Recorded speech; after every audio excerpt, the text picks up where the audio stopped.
What's goody gamers? It's your boy, Professor Berticus, and welcome to another edition of Video Games. The class where I talk about video games with a biblical twist to it. Y'all already see the title.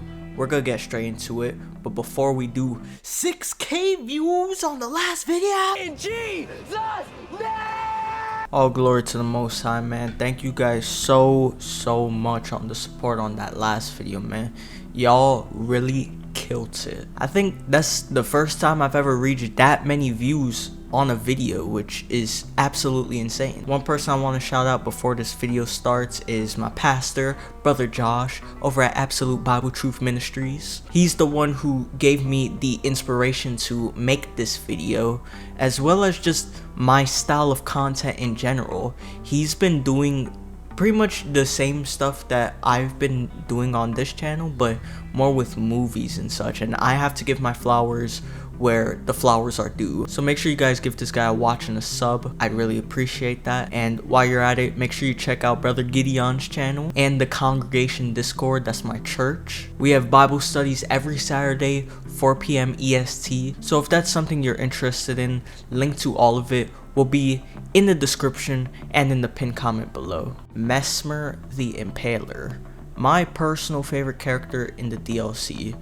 While his tragic backstory makes you somewhat feel for this guy, you gotta realize that at the same time, this guy was sabotaging himself all the way to the bitter end. Today, we're gonna take a look at the lore of Messmer and how he's not much different to a very famous person in the Bible. So with all that being said, let's traverse Shadowkeep, embrace thine oblivion, and enjoy Messmer, the forgotten, self-sabotaging child.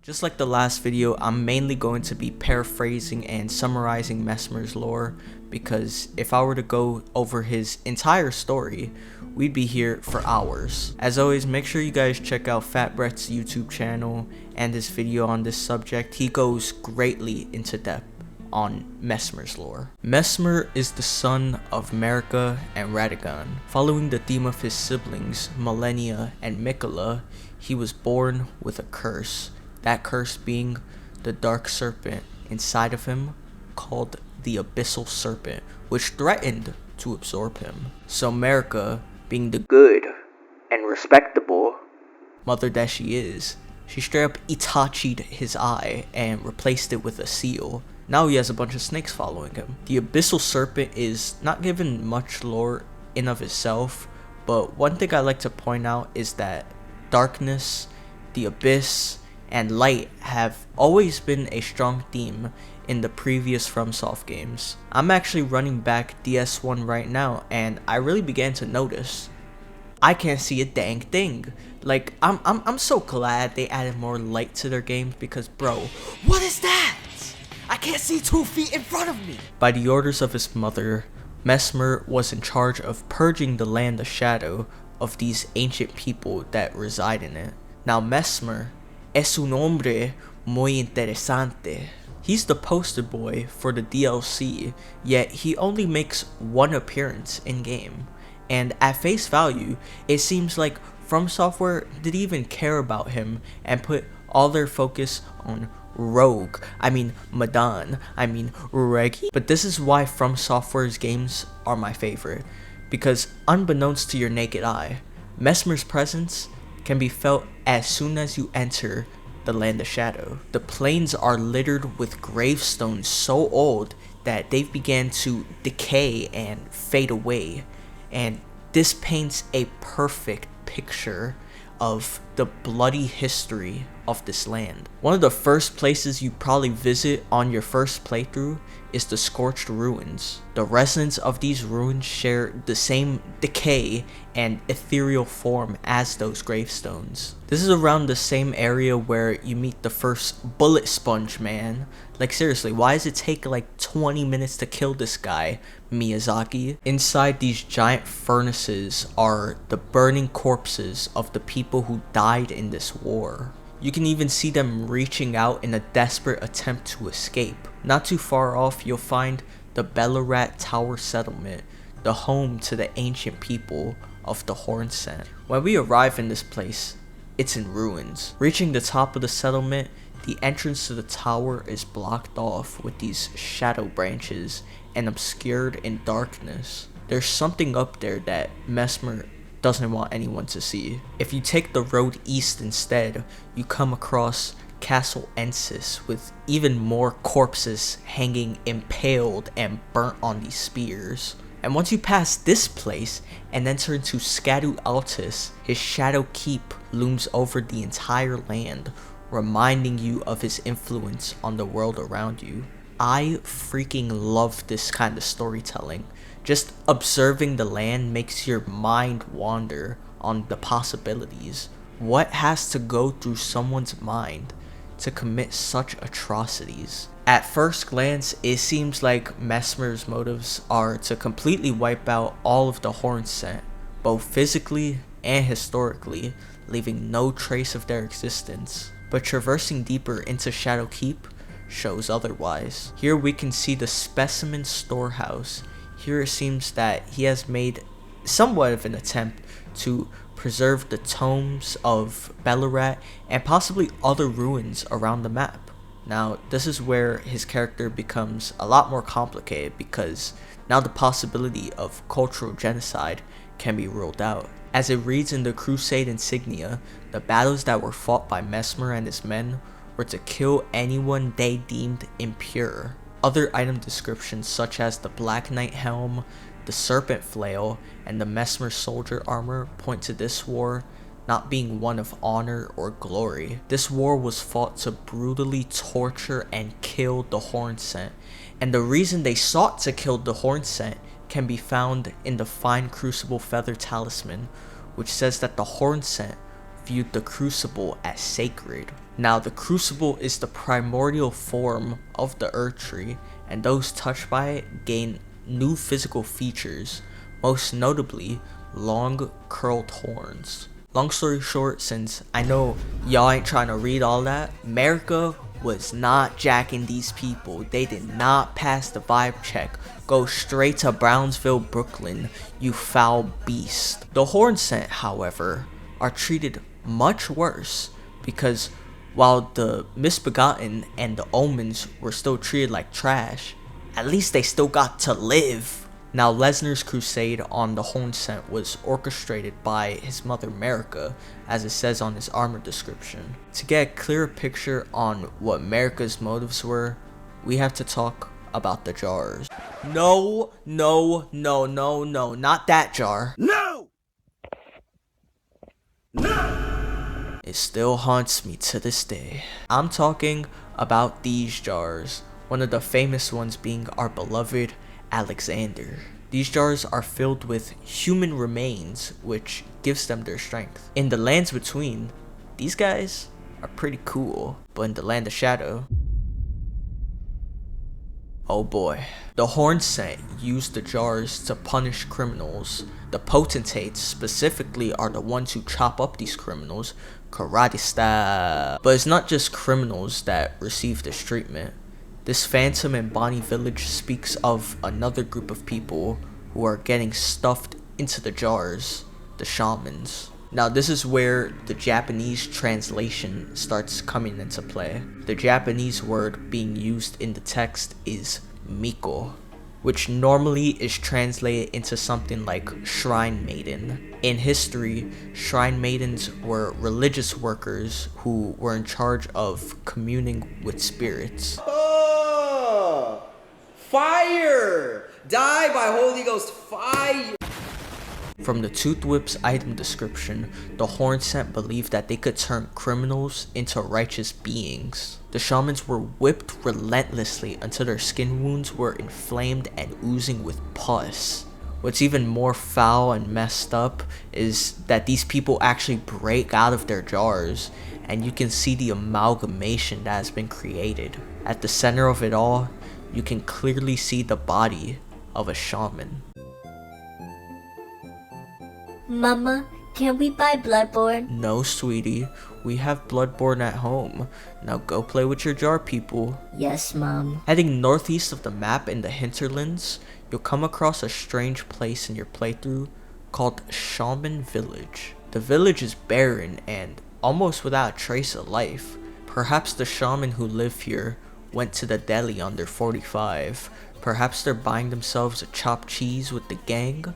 Let's hope they don't become chopped cheese themselves. There are two notable items that can be found here: the minor Erd tree and the golden braid, with both of the item descriptions pointing to the fact that this was Queen Marika's home. Marika was a shaman, a shrine maiden. She had Messmer torture and murk all these horns sent, not to purify the land for her golden order or for the Erd tree's sake, but to get her get back. But most importantly, Messmer was lied to and made a tool by his own mother at that.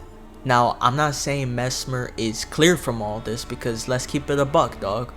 He's a grown man and he chose to do this out of his own volition. But it does make you feel a little bad about it, because he ain't even know he was being lied to the whole time. And what did he get for pretty much sacrificing his life and reputation for this war? Nothing. Absolutely nothing. His mother straight up made him an orphan. She stopped making this man special physics for her son. She even had people praying to her to embrace her son and let the war end, but to no avail. All the knights who pledged allegiance to Messmer were shunned by their own families. They could not even believe that Marika could leave her own son. I guess you could say they were pretty mesmerized. Fat Brett brings up an amazing point, that Messmer is meant to be the direct parallel to Mikola in the way that he has so many loyal companions by his side. Except what makes Messmer more noble and honorable than Mikola is the fact that he doesn't need to charm people to follow him. Something about what he does and what he says is more than enough for people to get on board with him. But that's not to say that people didn't rebel against him. The spirit ashes of Black Knight Commander Andreas and Black Knight Captain Hugh show that these soldiers rebelled against Messmer after finding out about his serpentine nature. That, along with Messmer's remembrance outright saying that Marika had to hide him in the realm of shadow because of the base serpent dwelling within him, it becomes astronomically clear why Marika chose to abandon him. He would be reviled in the lands between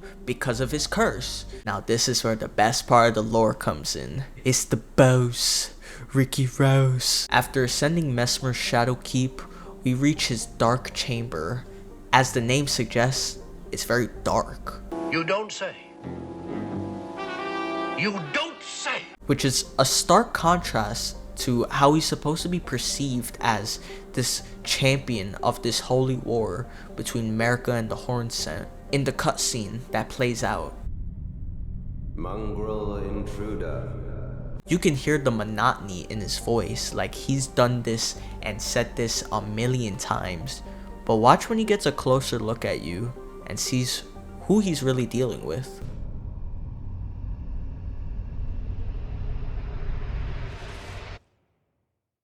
That tarnished, it seemeth.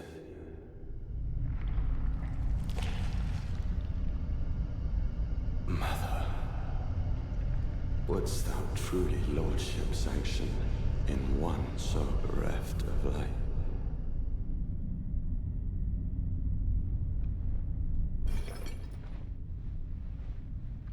Yet, my purpose standeth unchanged. You can almost hear his voice get agitated.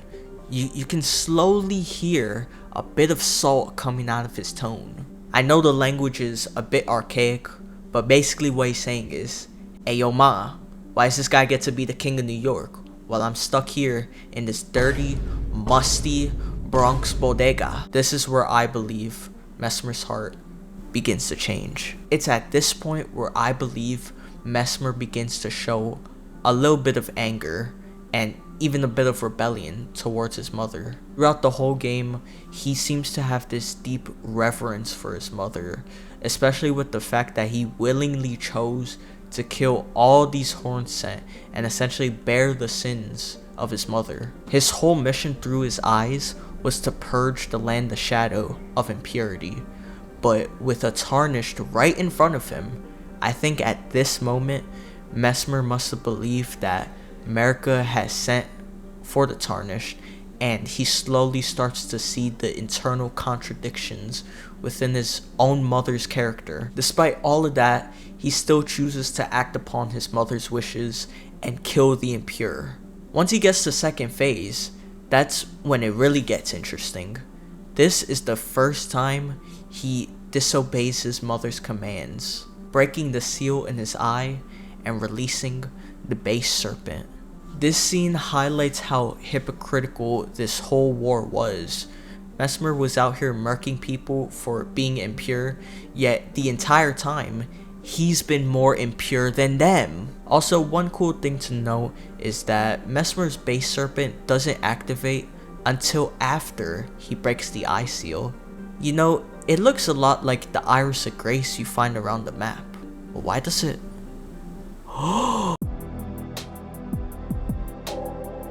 The reason why we can use Irises of Grace as a substitute for rune arcs is because it's quite literally a piece of the Elden Ring that Marika uses as a seal. That's why, just like a rune arc, we have to break the iris to release the grace within it to power up the great rune. And it's the same thing with Messmer. He's simply activating his great rune. That great rune being the base serpent. Now, I could be 1,000 miles off with this assumption, but I thought it was pretty interesting nonetheless. Everything Messmer has been doing up to this point was to please Marika. He even asked for forgiveness before breaking the seal, but when you finally kill him, after a grueling 177 attempts, he can no longer hold back his true feelings against his mother. Not only does he call her out by name, but he curses her. At this point, I believe Messmer always had a lingering thought that Marika had abandoned him, but chose to ignore the red flags because he loved his mother so much.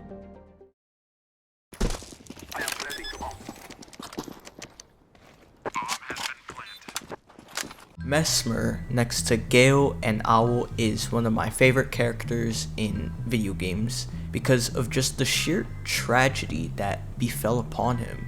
But I ain't gonna let him slide though. In my humble opinion, I believe that Messmer could have changed his life around, but chose to be stubborn when it came to his mother. Now, this is where I'm gonna get a little bit psychological with y'all and talk about what's called the self-sabotage mentality. Oh, that's it. He started now. Yo, professor, why we learning about psychology in a class called video games? Well, a little bit of Bible in it. Man, I ain't signed up for this. Dog, you keep coming back every single week, buddy. Are you here to study or complain? As a matter of fact, I don't even know your name, brother. My name is Rob. It don't even matter, bro. Point is, if you're not here to learn, do me a favor. Pack your bags and... You know what? My fault, Teach. I just got a little irritated. The self-sabotage mentality. What the hell is even that? Self-sabotaging behavior refers to the intentional action or inaction that undermines people's progress and prevents them from accomplishing their goals. Self-sabotage occurs when people hinder their own success. There are two types of self-sabotage: conscious and unconscious self-sabotaging. For instance, let's say you've been trying to stay away from getting into fistfights with people in a basketball game. Conscious self-sabotage would be to deliberately instigate every minor argument with something like, "That was a one, that's not game," or "Run that back, we not getting off," and "What you gonna do about it?" Unconscious self-sabotage would be something like missing a date with a 10 out of 10 baddie. At first glance, it might seem like they genuinely couldn't make it, but in reality, they were afraid of fumbling the bag. Now, there's a lot of factors that can lead to someone developing this mentality. One of those could be a difficult childhood. If your parents ever told you that you wouldn't amount to much in life, you might purposely handicap yourself so that you'll fall short. Another factor could be a difficult relationship. If your ex, constantly puts you down, you might still feel vulnerable. Maybe they said that they were wasting time trying to move forward with someone like you. Now you're in a great relationship, but now you cheat on your partner or break up with them for no reason. You don't feel good enough, or you fear getting hurt again. Now the website where I'm reading this from lists a few reasons as to why a person might self-sabotage themselves. I'm not going to read all of them, but there are a few that really stand out. One of those reasons is the fear of getting hurt. And another reason is unhealthy relationship beliefs. Does this sound like someone to you? Oh, Mother, forgive me. Messmer has committed all these Geneva Convention war crimes for his mother without even asking why. Despite him knowing that Marika's reasons for the war was starting to become shady and hypocritical, he decided to still follow her wishes to the end because, in my opinion, I think he was fearful of losing his mother, as any child would feel. He kept trying to hold on to this last bit of hope that maybe Marika would return, but it was too late, and in his dying breath, he understood why he was left in the land of shadow. He was left there to die. If only he had realized sooner that his mother was a D1 capper, that Messmer could have possibly been a hero. Perhaps he could have repaired the land and made it a not so bad place. But unfortunately, we'll never get to find that out. There's a particular person in the Bible who self-sabotaged himself. He was part of a royal family, just like Messmer himself. Let's talk about King David. So for context, at this time, Israel was at war with the Ammonites. This is 2 Samuel 11 verse 2 to 4, and it reads, "And it came to pass in the evening tide, that David arose from off his bed, and walked upon the roof of the king's house. And from the roof he saw a woman washing herself, and the woman was very beautiful to look upon. And David sent and inquired after the woman. And one said, Is not this Bathsheba, the daughter of Eliam, the wife of Uriah the Hittite? And David sent messengers, and took her, and she came in unto him, and he lay with her, for she was purified from her uncleanness, and she returned unto her house." So basically what it's saying here is, David was a horny gooner, and slept with another man's wife. And if you read later in the next verse, it says he got her pregnant. But we're not done yet. Later on in the same chapter, it says this, "And it came to pass that David wrote a letter to Joab, and sent it by the hand of Uriah. And he wrote in the letter, saying, Set ye Uriah in the forefront of the hottest battle, and retire ye from him, that he may be smitten, and die." This man David was such a simp for this woman, that he had planned to kill him, and he succeeded! David was, of course, eventually punished for his sin with a plethora of curses, from drama within his family all the way down to a disease that plagued Israel. The whole point I'm trying to make is that David wouldn't have had all these bad things happen to him if he hadn't slept with Bathsheba. One verse that really relates to this situation with David is Proverbs 6 verse 28 to 29 and Proverbs 6:32, because this is essentially what happened to David. But I want to touch base more on Messmer and a few verses that relate to him and his situation. This is Sirach 10 verse 29. "Who will justify him that sinneth against his own soul? And who will honor him that dishonoreth his own soul?" Essentially what it's saying here is that if you don't respect yourself, you're self-sabotaging yourself. How you respect yourself can range from how well you take care of your body to how you let people talk to you, or if you dress very provocatively or very skimpy, or if you let yourself go and eat a bunch of food and get fat. The reason why I believe Messmer falls within this category of not respecting himself is very simple. He realized at some point that Marika was probably lying to him, or at the very least, just using him. Yet he still allows her to use him because of the love that he has for her. If he did respect himself, the boss fight wouldn't have even happened. He would have just looked at you like, what? A tarnished? Becoming an Elden Lord? What the hell, Mom? Didn't you say the impure must die? Screw you guys, I'm going home. But Carmen, we're trying to... screw you guys, And I'm gonna go off on a limb and take some shots at his mother too, because why not?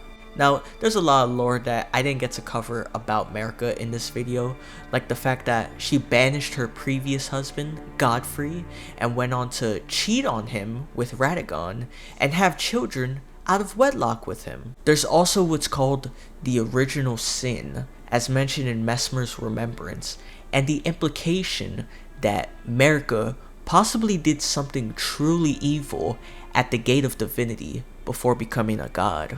And I personally believe that Marika has also self-sabotaged herself too. He that troubleth his own house shall inherit the wind, and the fool shall be servant to the wise of heart. When you take a look at all the curses that her children have, I think it's a direct consequence of Marika's sins. I mean, if you take a look in the book of Genesis too, you can see plainly that sin has always had its consequences in the form of curses. Ever since Adam and Eve sinned in the garden, we've all been cursed because of that. As a matter of fact, they self-sabotaged themselves too. The point I'm trying to make is that all this trouble is happening in not only the lands between, but in the land of shadow as well, because of Marika. She stirred up trouble within her own house, and the result of that is now all that drama has come right back around. And as it says in Proverbs 11, and the fool shall be servant to the wise of heart. Who takes on the next role of Elden Lord? That's right, it's us, the Tarnished. She has become a servant to us. There's a lot of things we do in this world that at first glance seems right, but in reality, we're really just self-sabotaging ourselves. Whether that's by doing stupid things and failing to take accountability for it, saying stupid things, hurting someone who's good to you and tries to help you, being overly righteous or overly wise, committing adultery, being lazy. There's a lot of things that we do, sometimes on a daily basis, that's really just self-sabotaging ourselves. In order to end that cycle, we must put in that work and walk in the way of righteousness to be saved. If you continue to have this self-sabotaging mentality, it will take you over. You will continue to walk perversely, and you will fall. But just because Messmer and Marika had that self-sabotage mentality, it don't mean you gotta have it as well. And if you do, it's not too late to repent and turn your life back to the Most High right now. I hope y'all enjoyed that video. I know this one took a while to make, but I've been kind of busy at work, so I didn't really have much time to really work on this video. If y'all enjoyed this video and you enjoyed my previous videos, make sure you like it, make sure you subscribe. It'll really go a long way. Again, you guys showed so much love and support on that last one, so from the bottom of my heart, thank you guys. Now there are a few comments that I'd like to address. Specifically the comments regarding me saying that God doesn't love everyone and that God actually hates sinners. There were a lot of people trying to refute this statement that I made, and it ended up devolving into just a cycle of debate, to which I just stopped replying to it altogether. So I'm gonna just make one video about it, and I'm gonna go over my reasonings, go over the verses that talk about God not loving every single person, and just put all of this to rest. I'm simply here just to teach the word of God to its truest extent, with no sugarcoating. Also, I really wish I still had the comment. I had to delete it because it was just genuinely the stupidest thing I've ever heard in my 22 years of existence. So this comment was totally off topic, but essentially after the video, someone has said that after watching it, that there was still going to be an atheist. Like, okay. You know, you could just click off the video, right? Like, you do not need to comment that on my video. It adds nothing. What he did was the equivalent of coming to church and sitting down watching the sermon, and at the end of the sermon he just loudly proclaims, "Hey everyone in church right now, I'm still not going to follow Christ. You can't make me follow Christ." If you're not interested in the Christian aspects of my video, that's cool. You can click off my video and I won't feel any different. But if you do decide to stick around and make a comment on the video, at least have the decency to give actual valuable input about the video. At least the people that I was debating in the comments had something of value to say. So that's essentially what I told him, and he said something along the lines of, "Hey, I can say whatever I want. YouTube isn't your church." To which I promptly deleted the comment and muted him, because it's clear that he doesn't want to have an actual conversation. He just has that spirit of strife in him. But if by the off chance you are watching this video and you know who you are, I got a trick up my sleeve. The word for church in the Bible is ecclesia, from a compound of G1537 and a derivative of G2564. A calling out that is concretely a popular meeting, especially a religious congregation, Jewish synagogue, or Christian community of members on earth or saints in heaven, or both. Assembly. So in other words, church is a religious meeting between members of the faith. When I make these religious videos to teach the word of God, you guys come and watch them, and some of you even go into the comment section and give your 2 pennies on it, whether it's strictly about the faith or the video game that I'm talking about. And at the same time, the rest of the community is interacting with each other, either about the video game or about the faith. So basically, I'm giving y'all a sermon right now. So you were saying? Anyway, this video has dragged on for long enough. If you haven't watched the last video, make sure you guys watch that. I talked about Mikola and how he resembles the Antichrist.